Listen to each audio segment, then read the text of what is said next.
Imagine a world where the English throne is never safe. Kings rise and fall in a brutal game of power, and betrayal lurks in every shadow. In the heart of this chaos, one woman stands unshaken, Margaret Beaufort. She's not a queen, but she will shape the course of England more than any crowned woman of her time. This is the story of a mother's ambition, a son's uncertain rule, and a dynasty that could have ended before it even began. Margaret Beaufort spent her life navigating the deadly politics of medieval England, surviving war, exile, and betrayal. But when her son Henry Tudor seizes the throne at the Battle of Bosworth, her work is far from over.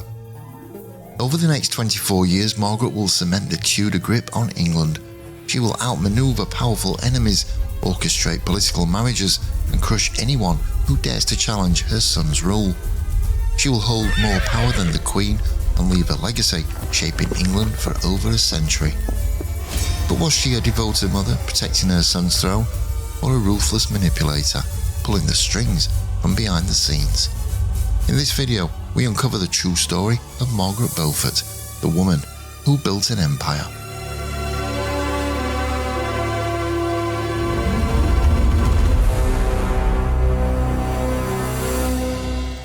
It is August the 22nd, 1485.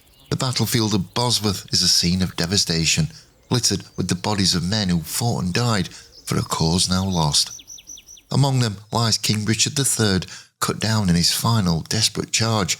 His crown, lost in the chaos, has now been placed upon the head of Henry Tudor. The Wars of the Roses, the bloody generations-long feud between the houses of Lancaster and York, has seemingly come to an end. England has a new king, but if you think this is where the story ends, think again, because winning the throne is one thing, keeping it is an entirely different battle.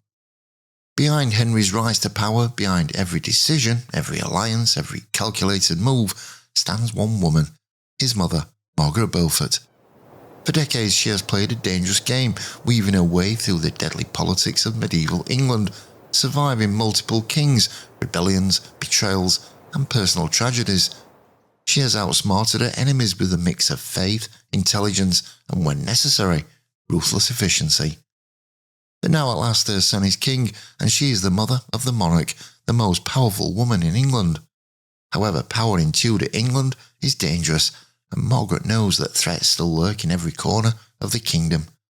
Pretenders will rise, rebellions will burn, and even those closest to the throne cannot be trusted. For the next 24 years, Margaret Beaufort will shape the course of history, securing her son's reign, crushing opposition, and ensuring that the Tudor dynasty not only survives, but thrives. For 14 years, Henry Tudor had lived in exile, a fugitive in foreign lands, always looking over his shoulder, always preparing for the moment he could return and claim the English throne. Now, after his victory at Bosworth, he has done just that. But instead of heading directly to Westminster to establish his rule, Henry makes a different choice. He travels first to Woking, his mother's home. Their reunion is not simply a matter of family. This is not the joyful embrace of a mother welcoming her long-lost son. It is strategy. Henry and Margaret are not just mother and son, they are political partners, and now reunited at last, they spend weeks together planning what must come next. Despite wearing the crown, Henry is still a stranger to the kingdom. Born in Wales and raised in exile, he has spent more of his life away from England than within it. He knows little of the court, of its shifting alliances and hidden dangers. He needs someone he can trust, someone who understands the treacherous landscape of English politics.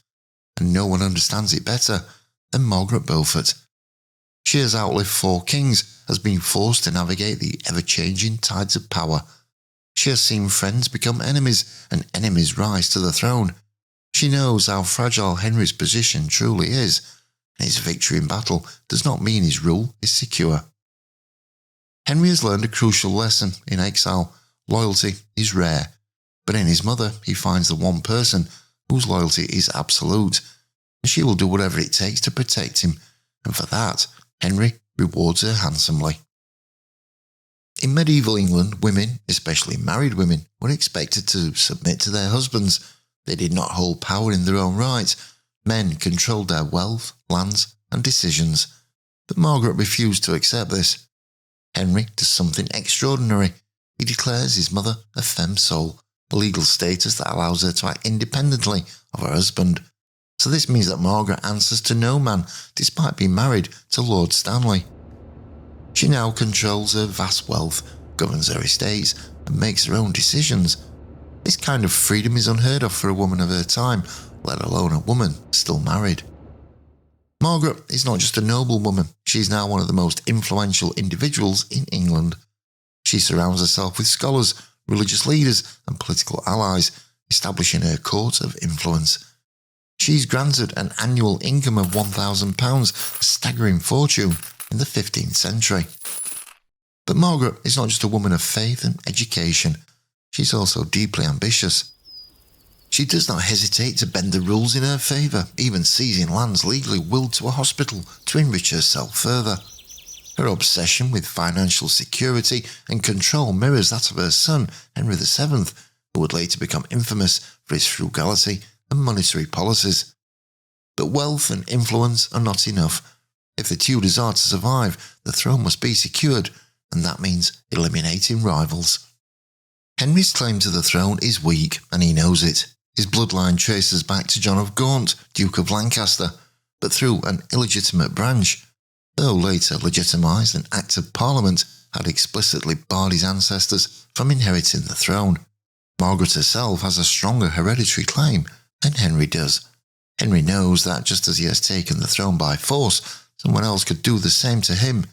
His rule is not guaranteed. If he is to survive, he must strengthen his position. And Margaret has already planned the solution: marriage. The ideal bride is Elizabeth of York, daughter of the late King Edward IV and the eldest niece of Richard III. A marriage between Henry and Elizabeth would unite the warring houses of Lancaster and York, ending the feud once and for all and ensuring that their children would have an undisputed claim to the throne. But there is one major obstacle. Elizabeth's uncle, Richard III, declared her illegitimate when he seized the throne. So Henry reverses that declaration, restoring Elizabeth's status and clearing the path for their marriage. Before the wedding, Elizabeth is placed under Margaret's watchful eye. Margaret prepares her for the role as queen, and even after Elizabeth takes her place beside Henry, Margaret's influence does not fade. She sits beside the Queen at court, dressed in finery equal to hers, and she signs her name Margaret R. The R could stand for Richmond, her old title, but it could just easily stand for Regina, Queen. Margaret may not wear a crown, but in many ways she acts as though she does. To understand more about how her role had deepened, here is a letter. Although undated, it shows Margaret's power in action. Her letter to John Clarke is a testament to her political influence. By opening with, "By the King's mother," she asserts her authority in a distinctly royal manner. Her use of the royal we and our elevates her command, aligning her voice with sovereign power. Clarke and Sir Reginald Bray, both key officials in the Duchy of Lancaster, owed much of their success to her patronage, reinforcing her ability to shape government decisions. In advocating for her tenants at Tattershall, Margaret wasn't merely protecting their interests, she was securing loyalty and maintaining control over local affairs. At a time when a woman wielded limited formal power, she navigated the system with remarkable skill. Her words carried weight not just as the king's mother, but as a formidable political figure in her own right, influencing policy and governance with quiet but undeniable authority. Margaret R., by the King's mother. Trusty and well-beloved, we greet you well, and understand that you lately have commanded the King's tenants, and also diverse other tenants connected to our College of Tattershall, within the town of Waddington, not to meddle with any land or meadow lying in the west field of the said town, unless they bear new charges for the same, other than ever was borne before now, as they affirm. Wherefore we desire and pray you to be so favourable to them at this time by your wisdom, that they are not wronged to their unbearable loss and undoing, but that these representatives of the said town may have good and comfortable answer of their suits to the King's grace at this time. Wherein, in our opinion, you shall do a right goodly and meritorious deed. Given under our signet at the Manor of Hatfield, the 6th day of November. The marriage strengthens Henry's claim, but the Yorkists are not done fighting. Almost immediately, a new threat emerges. A boy named Lambert Simnel is passed off as Edward, Earl of Warwick, a legitimate Yorkist heir, and in a stunning turn of events he is crowned King Edward VI in Dublin. Henry responds decisively. The real Earl of Warwick is locked away in the Tower of London. Henry parades him through the streets to expose the fraud. Then he marched against the rebels, crushing them at the Battle of Stoke in 1487. Simnel, captured, is spared but put to work in the royal kitchens. A living servant is a more humiliating symbol of failure than a dead martyr. But another, more dangerous pretender soon follows. Perkin Warbeck claims to be Richard of Shrewsbury, Duke of York, one of the missing princes in the Tower. He gains support across Europe, from France to Scotland, and even Henry's own Chamberlain, Sir William Stanley, the man who had helped him win at Bosworth, turns against him. Stanley is executed. Warbeck is eventually captured, imprisoned, and after another failed escaped attempt, was hanged in 1499. With him, the last major Yorkist threat is extinguished. Margaret stands by Henry through every battle, every betrayal, and every attempt to overthrow him. Together, they have crushed all opposition.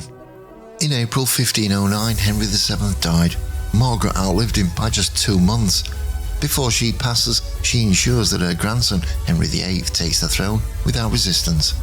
She had fought, schemed, and sacrificed for decades to build the Tudor dynasty, and they would rule England for over a century. It was Margaret Beaufort's legacy, and without her, there may never have been a Tudor dynasty at all.